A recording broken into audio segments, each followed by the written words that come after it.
Ang mga pato ay masasaya, naglublob na sa kanilang ano yan, planggana.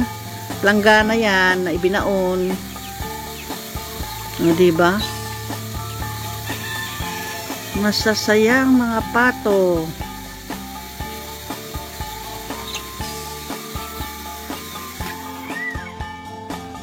Sayang yung isa namatay eh. 16 sana sila. 17 na itlog kasi yan. Yung isa bugok. Yung isa iwinasiwas ng Bengala. Napilayan na. Yan ang patay. Hindi na nabuhay nung nilalagaan namin. Talagang grabe ng kanyang ano. O yun, sunod-sunod sa nanay. Limitado lang kanilang ano iikutan dyan kasi ang kanilang net ay nasa loob ng net. Yan, nasa loob ng net. So, may net din dyan. Nakapalibot ang net.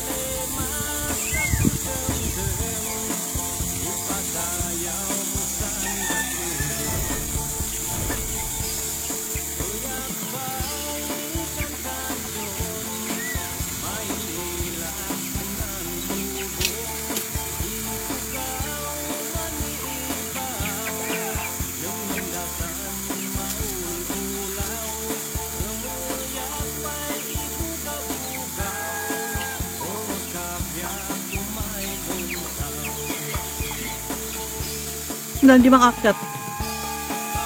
Dapat may bato talaga yan. Wala rin hindi makalabas.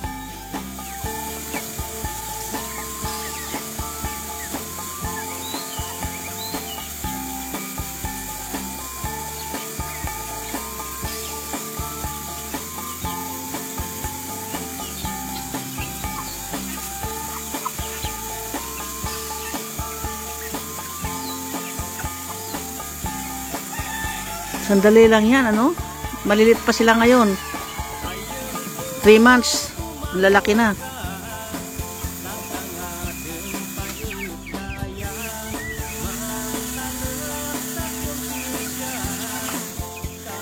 Jaire, Shama. Lalaki na ng inyong mga manok.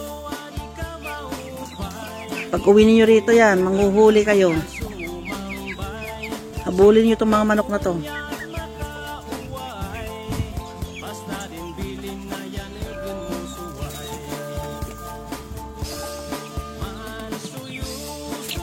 Pwede kayang ihalo dyan yung ano?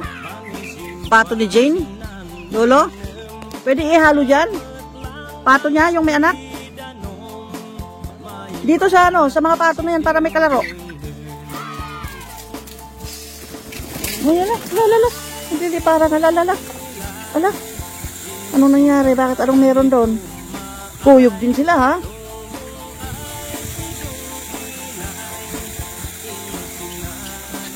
Pag tumakbo, magliparan, lahat.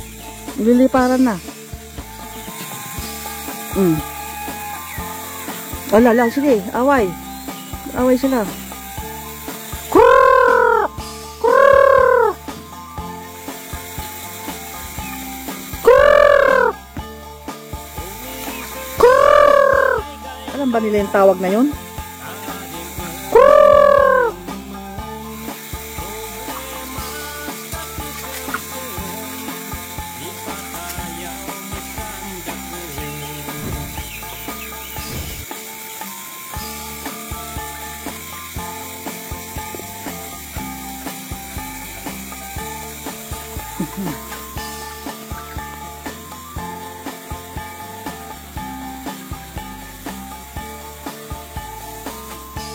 Hindi sila makakalabas.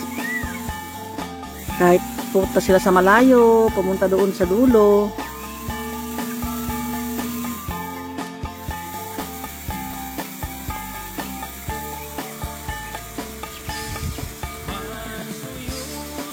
Ang mga pato ay malulusog.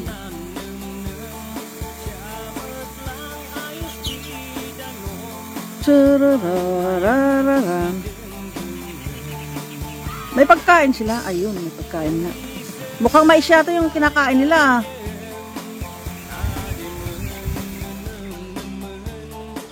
Yan, pumasok pa sila sa kanilang lungga.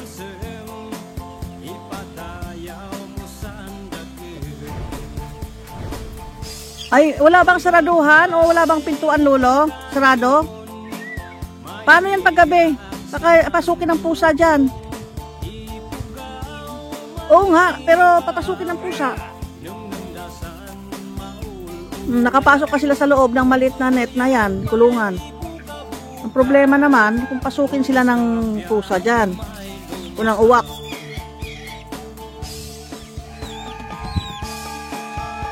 Tutulog na siguro sila.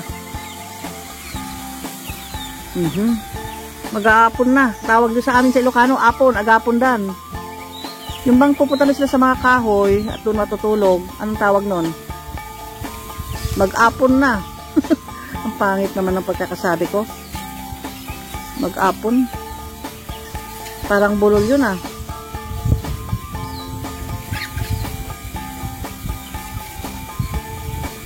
Sige, magpakasaya kayo. Yan.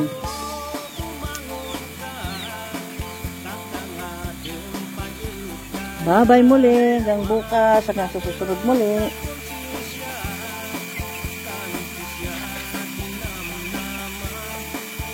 Krrrr! Yung likod nasa labas, oy.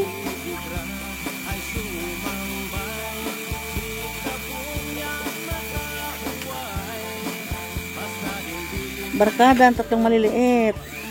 Okay, bye-bye.